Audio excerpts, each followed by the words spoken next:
The sun, the moon, the planets, the stars.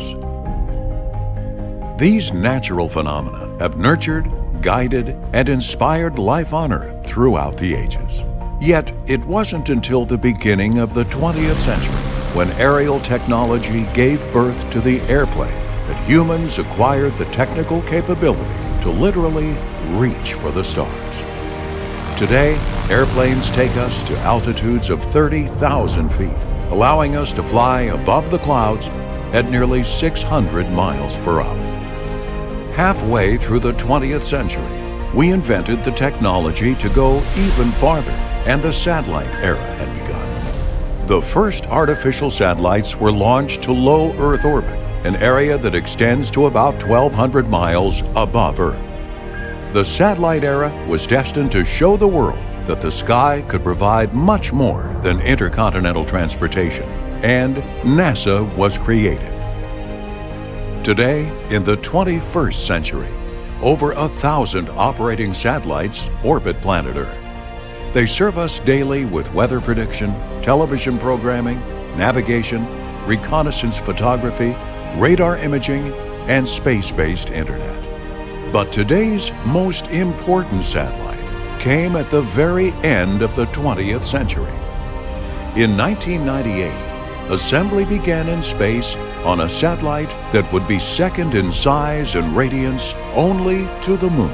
Completed in the 21st century, it was destined to enable us to support and improve life on and beyond Earth. Ultimately, this satellite was to become the springboard for nations around the world to prepare to take the next giant leap past our moon and into the solar system. This satellite is NASA's International Space Station.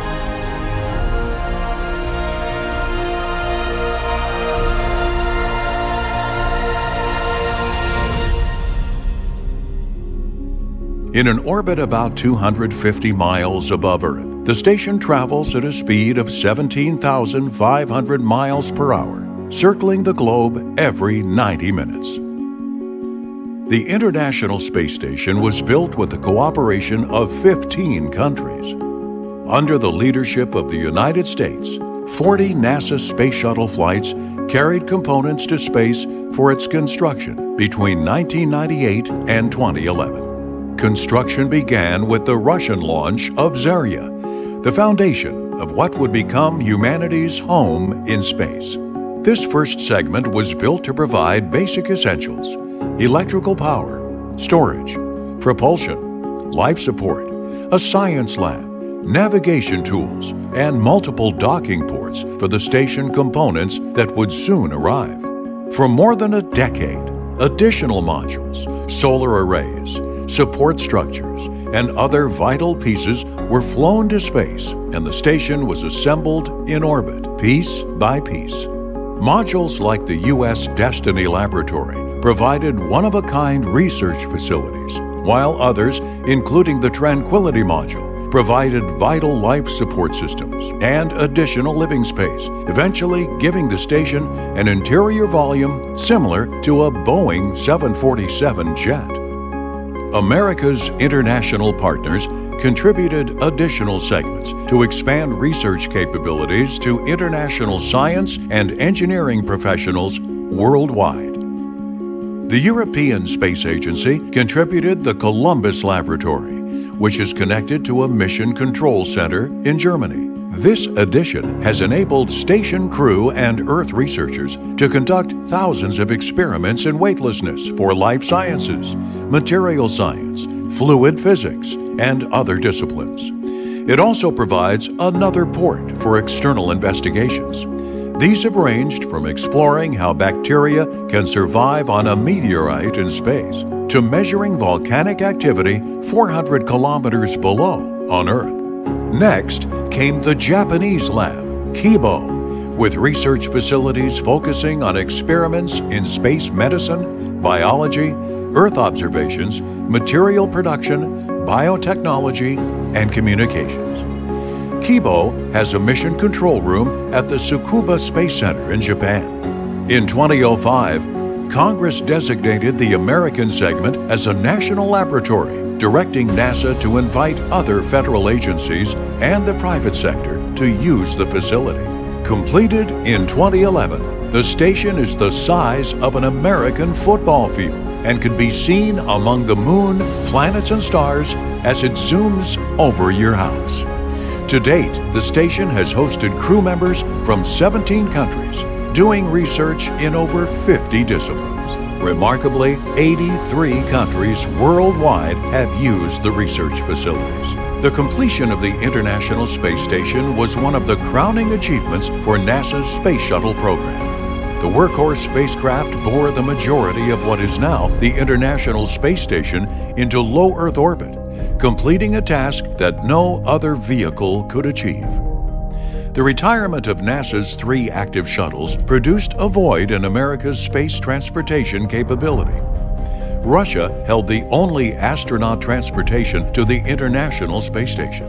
So, NASA made the bold decision to open the door to commercial companies, investing to develop low Earth orbit capabilities in space by pioneering private companies and fostering a burgeoning commercial space market. The station already had several international government spacecraft delivering cargo: the Russian Progress, the European Automated Transfer Vehicle, and the Japanese H-2 transfer vehicle. But America became the first country on the globe to permit commercial entrepreneurial companies to develop the capability to deliver cargo and, ultimately, astronauts to the International Space Station. Currently, 2 American companies, SpaceX and Orbital ATK, have transported cargo to the space station with their Dragon and Cygnus spacecrafts.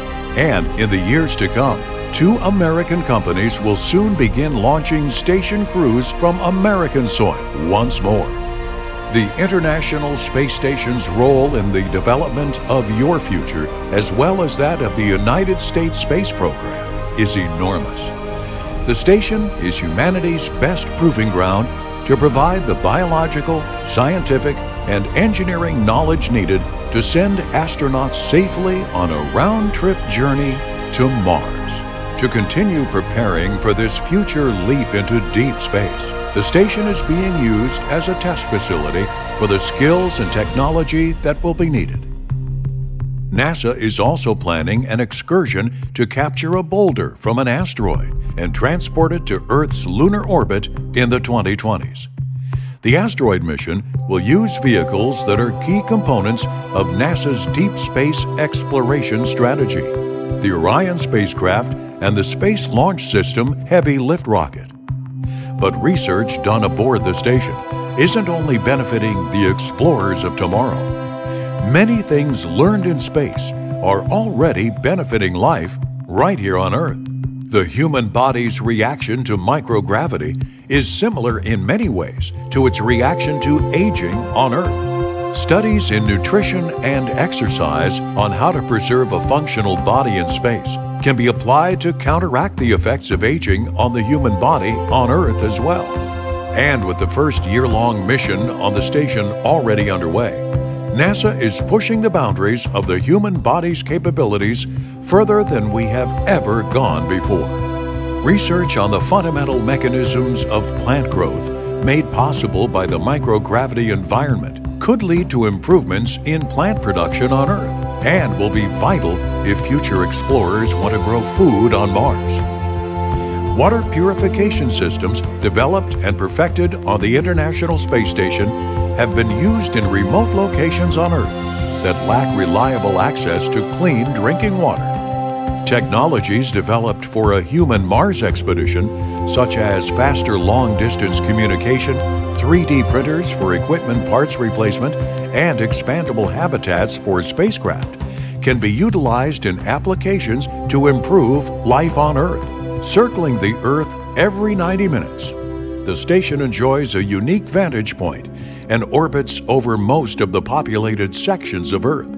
Station crews have captured tens of thousands of images of the surface beneath them, documenting dramatic natural events like volcanic eruptions, earthquakes, storms, coastal erosion, flooding, drought, and tsunamis. Station cameras have also performed invaluable services to Earth, ranging from agricultural and ecosystem diagnostics to tracking ships crossing the seas. Commercial research and technology development are major growth areas made possible by the station's role as a U.S. national laboratory. The number of commercial research and technology projects increased from 3 in 2012 to 107 in 2014. Companies of all sizes, including industrial leaders, are using the microgravity of space to test and develop products. With an eye on the future, the station provides thousands of students with the opportunity to design and launch their very own experiments into space, developing the next generation of American scientists and engineers. Today, NASA and the International Space Station invite you to join us for the first opportunity in history to participate in the academic challenges and commercial opportunities available as NASA travels beyond Earth to understand and explore the solar system. Join us as a participant or as an interested world citizen as NASA takes many more small steps for man, but giant leaps for mankind.